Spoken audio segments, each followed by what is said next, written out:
días. Buenos días, Pedro.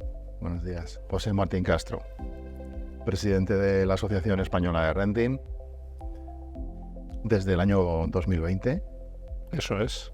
Después de una dilatadísima trayectoria vinculada siempre al negocio del leasing y renting en el Grupo Santander, siendo CEO de lo que conocíamos históricamente como Bansacar y ahora Santander Renting del año 2005 al 2018, para después en 20 coger la presidencia de la asociación.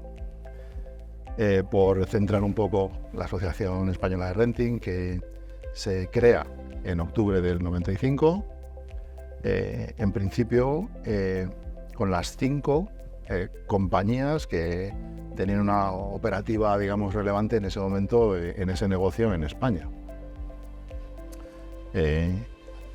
Agrupaba en ese momento algo más de 30.000 vehículos. Yo creo que probablemente contados generosamente. Al menos es lo que publicáis en vuestra web. También, bueno, pues por contar algo sobre la asociación y sobre el negocio en general del renting, que también lo explicáis en vuestra historia, ¿no? El año 2008, evidentemente, con la crisis que deriva de Lehman Brothers, la crisis financiera, pues se genera un punto de inflexión en el crecimiento del renting en todos los países y también en el nuestro, en España.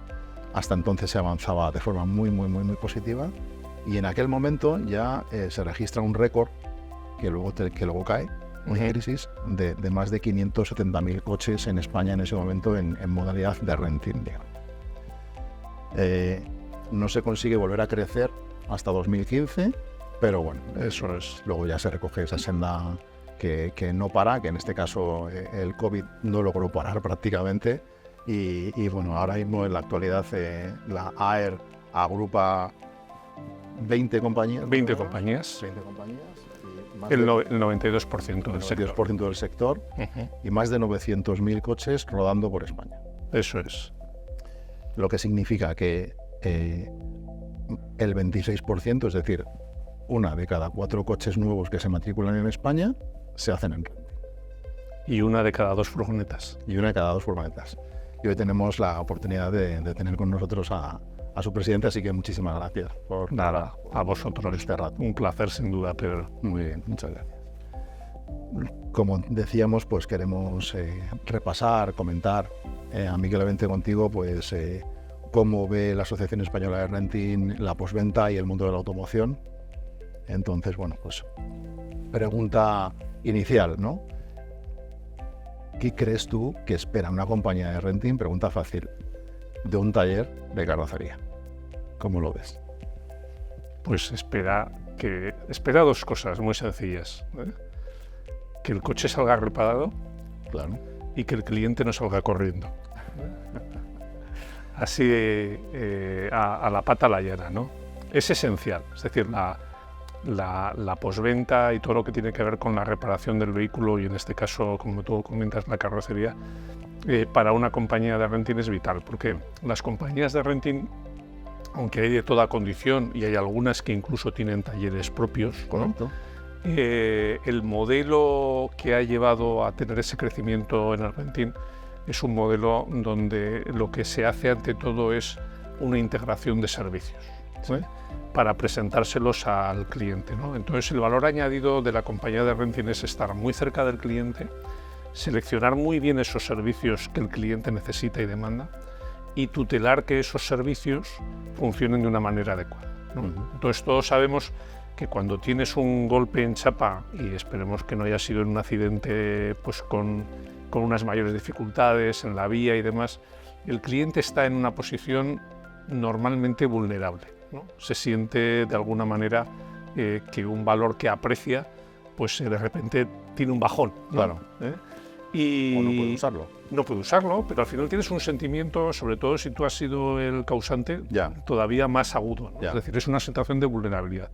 Entonces el encontrar un taller que de alguna manera pues te acoja, ¿no? Como cliente, no solo para la reparación del vehículo, es muy importante, ¿no? Y el hecho de que tú salgas confiado de que se ha hecho lo adecuado en cada momento también es muy importante. Por eso siempre digo, y cuando alguna vez estoy con vosotros, que hay que atender al coche, pero también al cliente. Exacto. Que al final pasaremos por esos puntos. Es decir, al final, claro, el renting tienes un cliente como taller, que es el que te paga y el que te autoriza la reparación, pero tienes luego otro cliente que es el que conduce ese vehículo y que es el usuario del mismo, ¿no? Entonces, bueno, pues evidentemente no puedes olvidar esas dos vertientes siempre como taller, claro. Te vuelvo a repetir la pregunta inicial y para no tratarlo de una forma tan básica, sino, oye, si es un taller que está buscando más negocio y que está buscando crecer su cifra de facturación, reparando vehículos para una compañía de renting, ¿qué grandes líneas estratégicas no debería olvidar? Bueno, pues yo creo que hay muchas y probablemente me olvidaré de algunas, ¿no? Pero primero el hecho de que cuando estés con cada cliente, aunque tú lo tengas muy parametrizado, porque sabes que te va a pagar un otro, no te olvides que un cliente siempre es una oportunidad, ¿no? Nosotros lo decimos, es decir, los clientes de renting tienen vehículos en renting y tienen otros vehículos. Claro. Es decir, cualquiera que siga una buena estrategia de fidelización de clientes, si es que se pueden fidelizar, ¿no? Pues se dará cuenta de que hay un potencial. Es decir, el renting sí que te puede garantizar una atracción de público hacia tus instalaciones, ¿vale? Yeah. Y yo creo que eso, en la medida en que las instalaciones, los talleres se vean dotados de herramientas, de habilidades directivas, lo podrán explotar mucho más. Ya hay talleres que lo están haciendo y que saben identificar, oye, este es Pedro, pero Pedro trabaja en una compañía, en CESBIMAT tiene X coches en renting y otros muchos que a lo mejor no los tienen, ¿no? Sabe hacer ese doble CRM, ¿no? Por una parte, cómo trabajo con el que me está pagando esta reparación, pero cómo aprovecho todo ese universo que hay alrededor del conductor para acercarme a seguro que si eres, al servicio, ¿no? Tienes una buena relación con un taller, tu propio ámbito familiar o tus propias relaciones, tú tienes una capacidad de influencia porque tú eres una persona que tiene un gran conocimiento del mundo de la automoción y de otros ámbitos, ¿no? O sea que yo creo que ese es un aspecto que siempre hay que tener en cuenta. El otro, evidentemente, es la estrategia de gestión, es decir, cualquier operación que llegue tiene que ser para estar en rentabilidad, ¿no? Y eso, yo creo que eso es vital, ¿no? Es decir, no puede haber negocios si no equilibran sus cuentas de resultados, ¿no? Yo creo que ahí el renting también tiene que aportar que muchas veces hay ocasiones que no, pero a veces hay que gestionar el intradía o el intrasemana, ¿no? Es decir, el hecho de que tú puedas modular la respuesta que te pide una compañía de renting y utilizarla para ocupar esos espacios que te quedas vacíos, sin cargas de trabajo, sin capacidad. Yo creo que son aspectos que realmente son muy interesantes y que puede ser una simbiosis muy adecuada. Claro. Lo que estás diciendo significa, lleva un poco al extremo, que al final tienes casi que hacer tu organización en base a esos grandes clientes que te aportan negocio. Y tiene lógica. Pero es que cuando tratamos de llevar esto a cifras, el negocio del renting es una parte muy importante del negocio de la postventa. Hemos dicho antes que 1 de cada 4 nuevas matrículas son en renting, pero cuando lo llevamos a flota, a parque circulante, pues claro, no es lo mismo un vehículo de renting, que comentábamos que son vehículos de alta intensidad de uso, ¿no? De un uso intenso. De un uso intensivo. De un uso intenso. De un uso intenso, que evidentemente recorren más kilómetros y por lo tanto requieren más servicios de mantenimiento y reparación, y que por lo tanto también pues generan evidentemente más necesidades de asistencia o de postventa y por lo tanto también más negocio, por lo que cobra sentido que en base a esos grandes compradores de postventa, como son las compañías de renting o las aseguradoras, pues se establezca parte al menos de la organización de un taller de carrocería. Sí, al final el taller, como cualquier negocio pequeño, y casi es un atrevimiento por mi parte, ¿no? Pero un poco por lo que yo veo y por los talleres que visito y amigos tienen ahí su reflexión, ¿no? Es decir, es una dicotomía, ¿no? ¿Cuánto destino a mi negocio de proximidad y que no quiero más problemas, ¿no? Es decir, cuánto me dedico pues al ámbito geográfico donde yo selecciono muy bien dónde me voy a ubicar y eso me permite tener pues bueno, un funnel de clientes, ¿no? que me está llegando a mis instalaciones, y cuánto me posiciono para completar las cargas de trabajo que necesita mi taller o para buscar un crecimiento superior al que me otorga mi zona de influencia. Ya. ¿Vale? Es decir, que esa reflexión el taller la tiene que hacer, ¿no? Sí, son estrategias. No la puedes hacer como tú dices, sin falta de estrategia, ¿no? No significa que hagas una presentación de 200 páginas, no, pero tienes que tener esa visión, por supuesto, porque te va a condicionar en las herramientas, te va a condicionar en muchos aspectos, ¿no?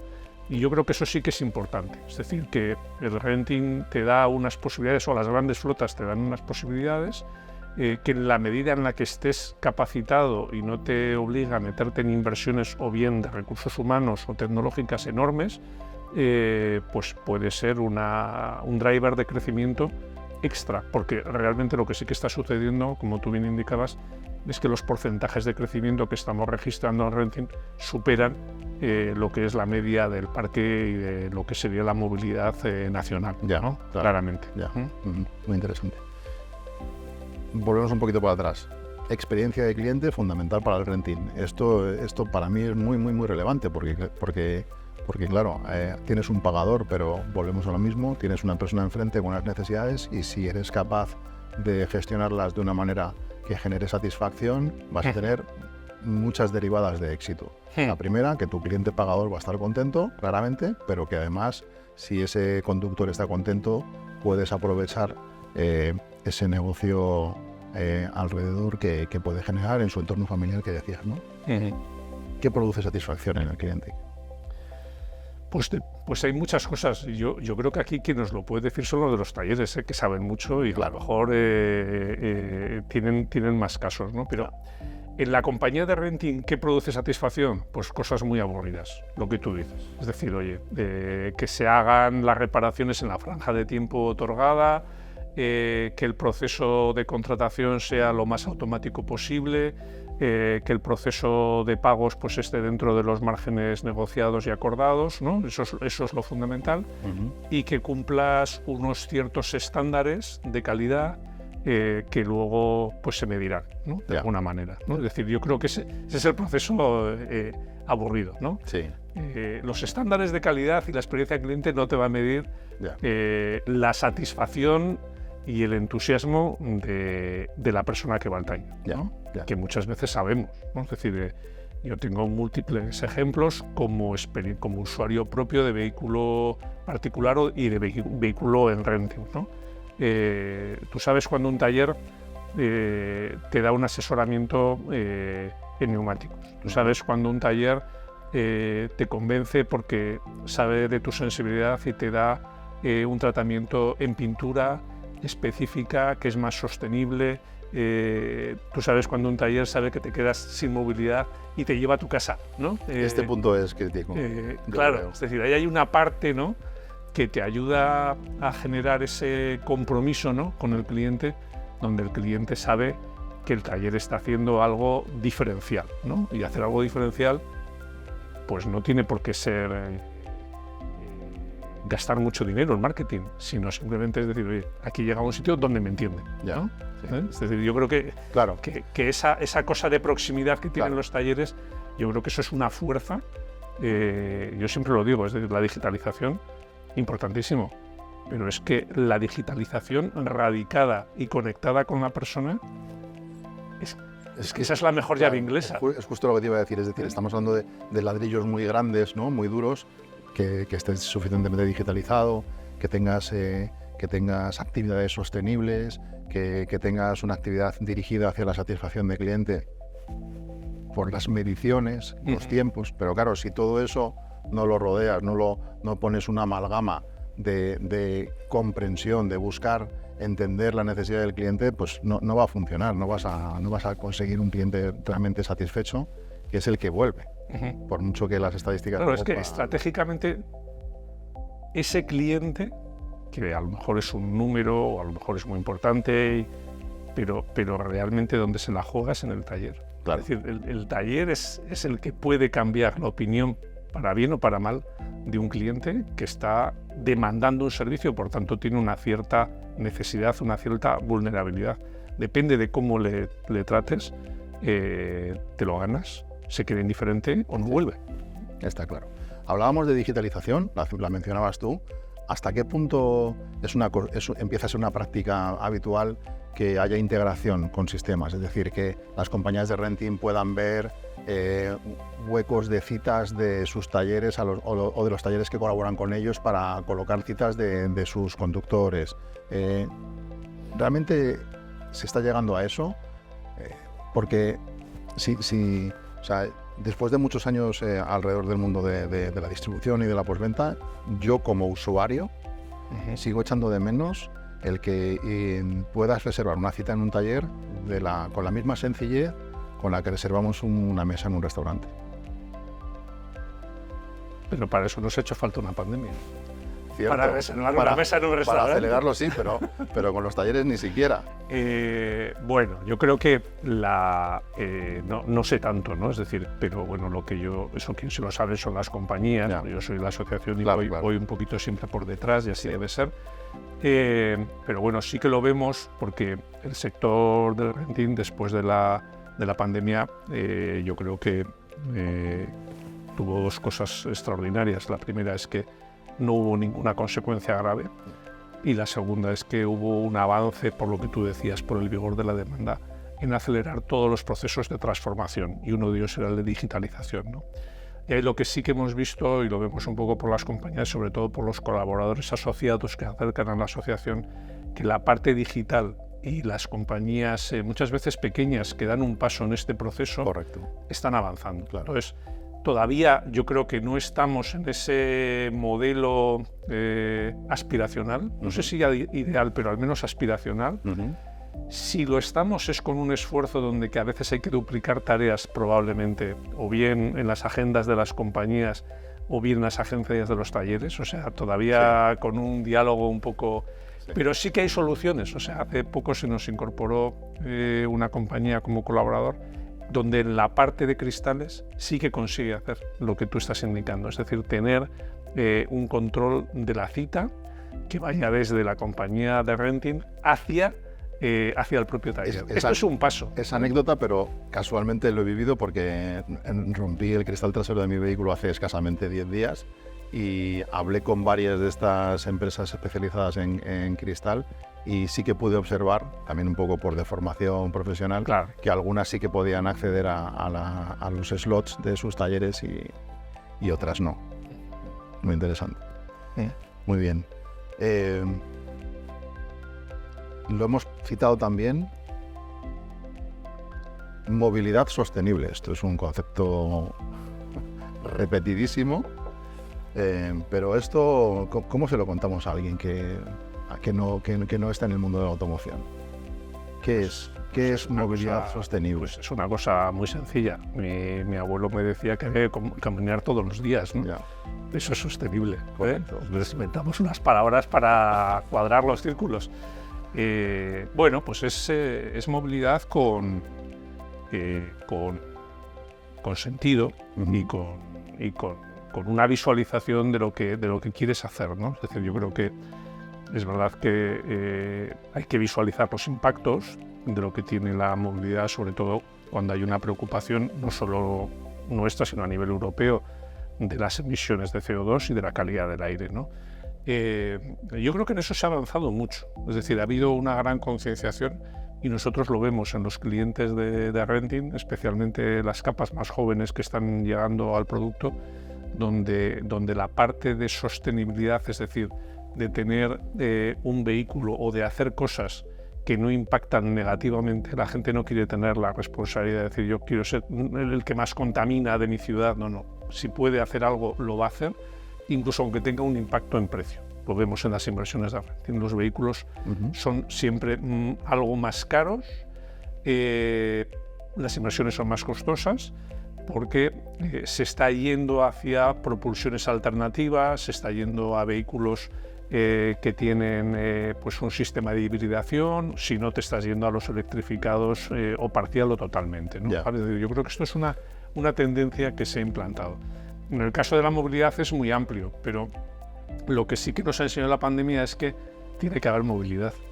Claro. O sea, es que como personas y socialmente lo necesitamos. O sea, no es un capricho el que la gente viaje, el que la gente tenga desplazamientos.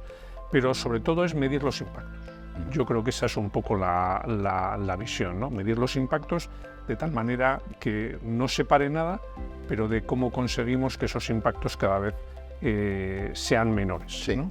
Mi opinión particular es que yo creo que sí que nos vamos moviendo. Cuando lo miras con una lupa muy de corto plazo, parece que hay como grandes placas tectónicas que no encajan, y ves ahí como ciertos desarreglos, ¿no? Y de repente dices, pero ¿cómo me piden que no circule por esta zona o que baje mi velocidad, y cuando realmente esto no se ajusta a lo que necesitamos mañana? Pero creo, y es mi opinión particular, vuelvo a repetirlo, que cuando lo miras con un poco más de perspectiva, sí que estamos avanzando, y que como tú bien decías, una buena parte de la movilidad sostenible es poder y saber y aprender a elegir. A veces aprenderemos y a veces las normas también nos obligan a ello, cuándo se puede utilizar un tipo de vehículo y cuándo no. Y bueno, pues está cada vez, para mí es más claro que hay determinadas zonas de las grandes ciudades en las que con unas ciudades con 5 millones de personas viviendo juntas, pues en las que el vehículo pues no va a poder estar, por ejemplo, ¿no? Y bueno, pues eso hace que vayamos evolucionando. Yo creo que lo importante ahí, Pedro, sobre todo es que el resultado de lo que suceda sea de ese proceso de concienciación. Cuanto menos impuesto nos venga, mejor, ¿vale? Yeah. Hay un ejemplo, yo creo que es extraordinario, del momento en el que estamos, y también delicado. Cuando tú miras las emisiones como país en transporte en los últimos 15 años, los resultados de España han sido espectaculares, Sí. con unos ahorros de emisiones sistemáticamente año tras año. Sin embargo, sin datos todavía definitivos del 2023, por supuesto, y en revisión del 2022, la caída de emisiones se nos ha ido frenando en el año 22. ¿Vale? La razón fundamental es la situación en la que vivimos, ¿no? Donde no sabemos muy bien a qué carta quedarnos y donde no se está renovando el parque. No están entrando suficientes coches nuevos. La parte de entrada de coches nuevos es esencial para disminuir las emisiones, ¿no? Y esto yo lo traslado, volviendo un pelín atrás, al tema de la sostenibilidad. Para mí es un clarísimo mensaje a los talleres, es decir, esta tendencia de consumo, esta involucración de las grandes empresas, como son muchas compañías de renting, en los compromisos de sostenibilidad, hacen que cada vez más vayan a pedir a todos sus proveedores que acompañen ese movimiento de sostenibilidad, y eso incluye obviamente a los talleres que reparan los vehículos. Correcto, sin duda. Mira, hay un ejemplo. Nosotros como asociación estamos en una alianza que es la Alianza por la Descarbonización. Están las 9 principales asociaciones del país, ¿vale? Había una visión, la idea es divulgar lo mucho que el sector de la automoción, de todos los ámbitos, incluyendo la postventa, por supuesto, está haciendo por la descarbonización, porque no se estaba viendo. Parecía que la descarbonización solo estaba llegando con la entrada de vehículos eléctricos. Y no es así. Es decir, hay mucho talento trabajando para hacer las cosas bien, y eso significa ayudar a la descarbonización y ayudar a la sostenibilidad, ¿no? Ahí nosotros introdujimos un elemento, y era que había que pedir al usuario que hiciera un uso responsable de los activos de los vehículos, ¿vale? Es decir, el uso responsable de los activos de los vehículos es muy importante, ¿eh? Y yo creo que en este caso ayuda mucho también al sector de la postventa. Es decir, hay estudios donde la diferencia de cómo tengas mantenido un vehículo te puede generar confortablemente, ¿no? Más de un 15% las emisiones que estás ahorrando. Si tú llevas un vehículo y no te quiero decir si la conducción es agresiva, con consumos superiores o con un régimen de uso distinto al que marca la normalidad, ¿no? Y los límites que te marcan las autovías, estaríamos hablando de niveles del 30 y por encima, ¿no? Es decir, que el uso responsable yo creo que es muy importante. De un vehículo que está mantenido, que cambias los filtros, que no tiene problemas de aerodinámica porque la chapa no está arrugada, ¿no? Todo eso es un nivel que no se ha transmitido como algo que ayuda a la descarbonización y está ahí, ¿eh? O sea, que esa es una realidad. Ya. Pues sí, así es. Vamos a hacer un pequeño cambio de tercio. Y de hecho nos salimos un poco de lo que es postventa, ¿no? quería que habláramos un poco de cómo está cambiando la distribución en Europa, pero en particular, lógicamente, en nuestro país. Están contratos de agencia, ¿no? Hemos oído mucho hablar de esto últimamente, pero yo también lo combino con algo que ya hemos mencionado, y es que se está modificando el perfil del comprador. El 50%, y esto es un dato súper sencillo, coges cualquier estadística mensual y por supuesto la anual de las matrículas españolas, y de forma completamente estable, más del 50% de las matrículas nuevas las hace una empresa. Correcto. Si lo comparas con mercados que siempre hemos llamado más maduros que el nuestro, si miramos eso en Reino Unido, en UK, esa cifra es de un 67-68% de las matrículas nuevas las hace una empresa. En muchos casos, para generar con ello servicios de movilidad, renting, suscripción. Y yo combino estas dos cosas cuando hablo del nuevo paradigma de la distribución. Por una parte, cada vez va a haber menos concesionarios, sino que va a haber más agentes de los fabricantes, y por otra parte, cada vez va a haber menos compra de vehículos para comprar uso del mismo, ¿no? Vaya pregunta. El renting es un actor fundamental de todo esto. Yo, después de pasar mucho tiempo también en el sector, siempre digo y repito muchas veces que cuando nuevos servicios de movilidad, si esto es muy sencillo, esto es, me pagas por usar y le pego servicios. Y a partir de ahí hablamos de hacerlo años o de hacerlo segundos, y estamos vendiendo movilidad, ¿no? Y es de esto de lo que estamos hablando, claro. Bueno, a ver cómo... no es fácil, por eso te decía lo de vaya pregunta, ¿no? El modelo de contrato de agencia está ahí, y bueno, pues las empresas, en este caso los OEM, los fabricantes, ¿no? que tienen fuertes inversiones, fuertes responsabilidades también, si van a ese modelo les está costando, pero evidentemente lo harán por algo, ¿no? Yo creo que este es un poco el, ¿no?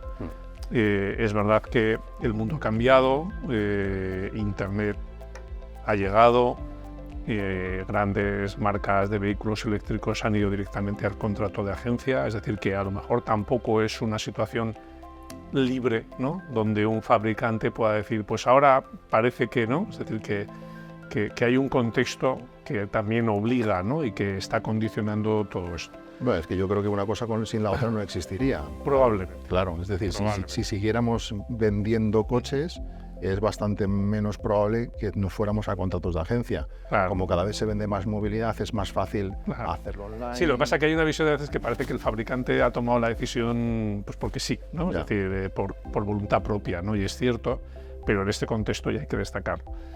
Con lo cual, nosotros ahí no tenemos nada que decir, es decir, es un cambio de la industria y por lo tanto hay que respetarlo. ¿Qué nos puede preocupar, ¿no? En este caso como asociación, ¿no? Y a mí personalmente también, que en estas simplificaciones se pierda talento, ¿vale? Es decir, yo creo que, y eso sí que cuando se produce gestión de cambio tiendes a perder cosas, ¿no? Y yo creo que eso es lo que hay que tratar de evitar a toda costa, por razones diversas. El sector del renting trabaja con muchos talleres, con muchos concesionarios también, ¿no? Claro. Y sabemos, de lo que hemos hablado al principio, que hacen muchas cosas que probablemente no están inventariadas, esa forma de atender al cliente, pero que las hacen bien y que es parte de su know-how, ¿no? De su forma de comportarse.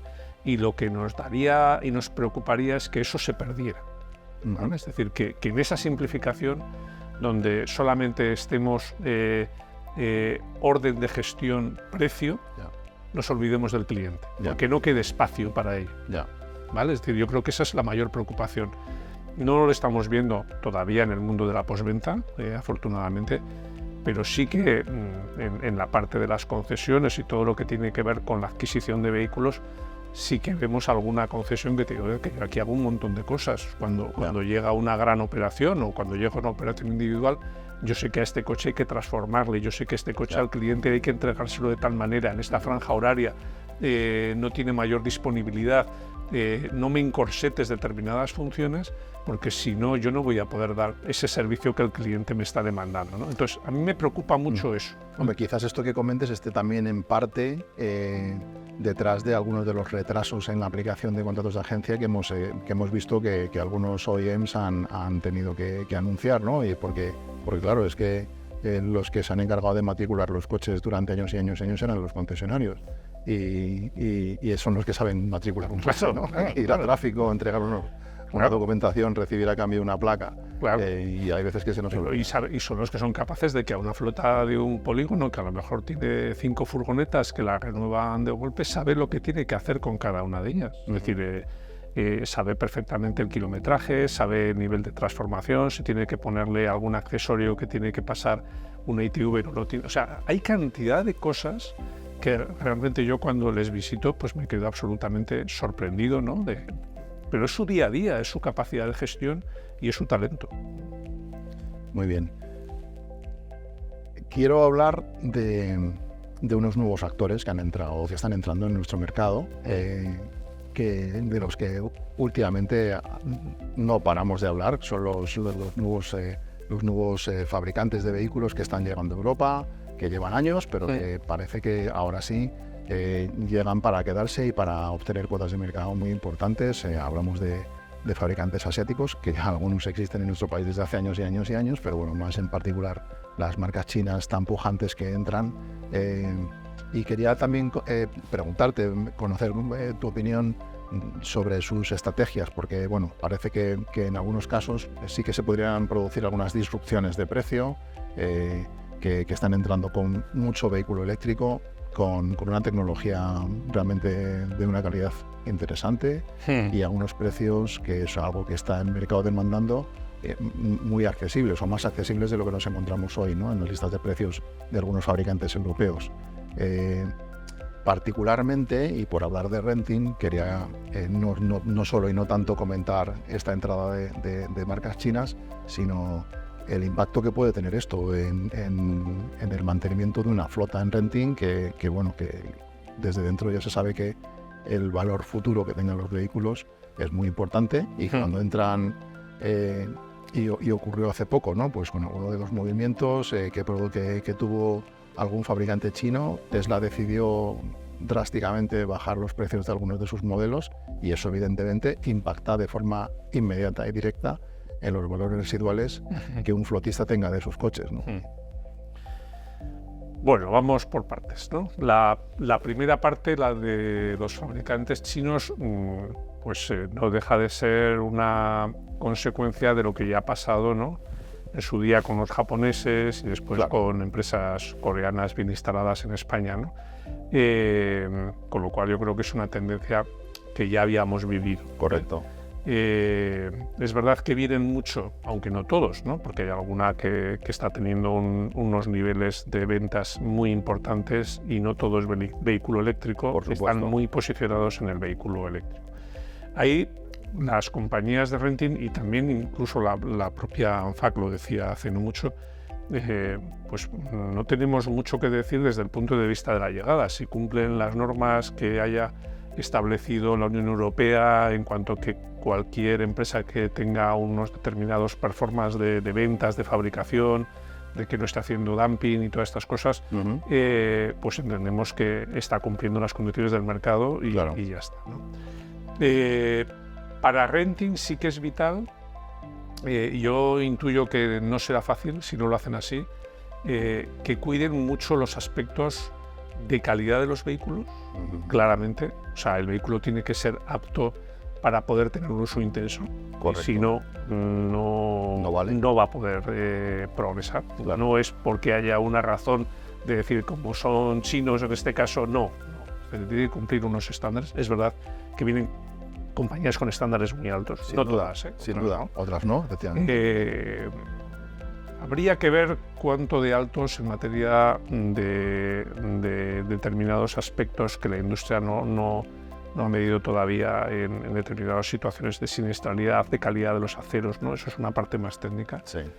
Simplemente mencionarlo, ¿no? Y sobre todo en nuestro caso lo que haría falta es unas buenas garantías y una magnífica postventa. Es decir, si no tienes y no puedes garantizar una postventa realmente eficaz, que evite las inmovilizaciones de los vehículos, que evite la falta de respuesta a los clientes, pues no va, ¿no? Yo creo que esto es una cosa y una premisa evidente, ¿no?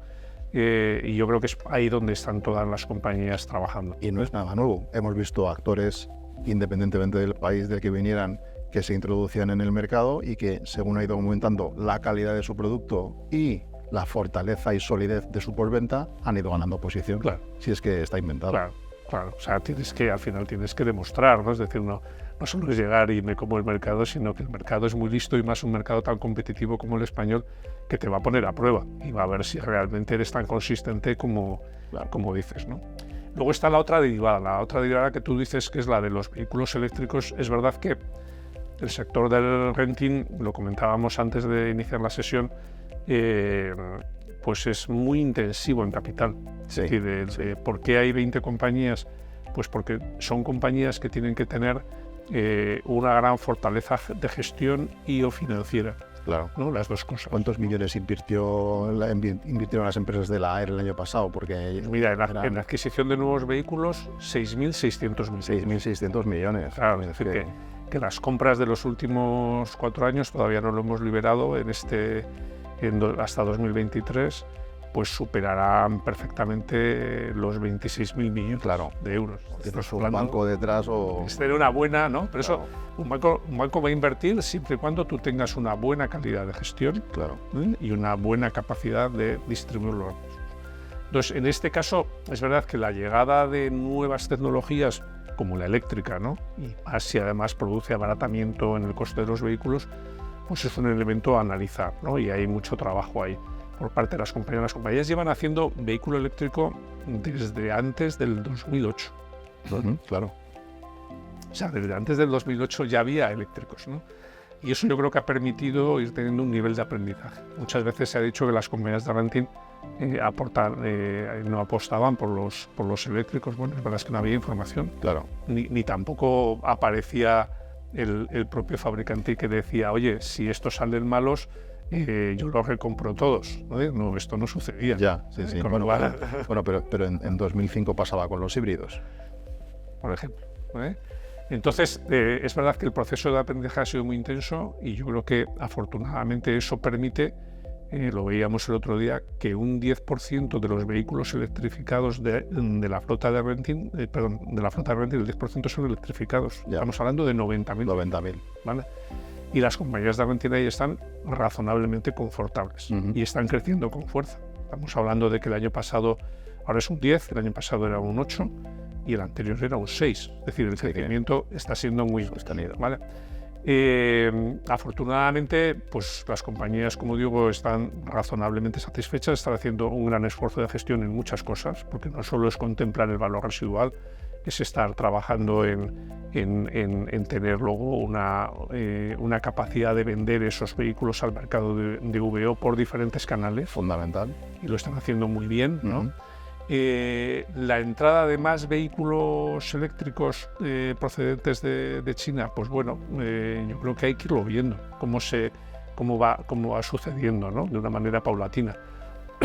También es verdad que los consumidores españoles es muy amplia la base, es decir, que habrá un consumidor que va a vehículo eléctrico, claro, pero hay mucha gente que le gusta su marca. Ya. Y lo vemos todos los días, ¿no? Es decir, que no es tan inmediato. Es decir, de aquí yo creo que esto es evolutivo y yo creo que eso es una ventaja para las compañías de renting. Más que una amenaza, es una ventaja. Porque yo creo que han demostrado, lo hemos visto en la pandemia, que la capacidad de adaptación que tienen con sus equipos y con sus colaboradores, que son esenciales, que son ¿no? todos, claro. Pues yo creo que ha sido ejemplar. Es decir, han conseguido que en plena situación de pandemia, donde no había mercado de VO, donde no había incluso movilidad y luego se reactivó de golpe, pues lo han conseguido resolver, ¿no? Sin duda. Y yo creo que esto va a ser para ellos una oportunidad de ver cómo consiguen adaptar la llegada de nuevas marcas a un mercado maduro como es el europeo, ¿no? Muy bien. José Martín, Ha sido un enorme placer, ha sido creo que muy interesante. Muchísimas gracias de nuevo por tenerte aquí y nada. Pues nada, a vosotros, ¿eh? Y me parece fantástico el que estéis haciendo esta iniciativa. El talento hay que cuidarlo, ¿eh? Y eso casi es gratis, casi. ¿Eh? Muchísimas gracias. Ahí tenías ganas, ¿eh? De dar el... ¿eh?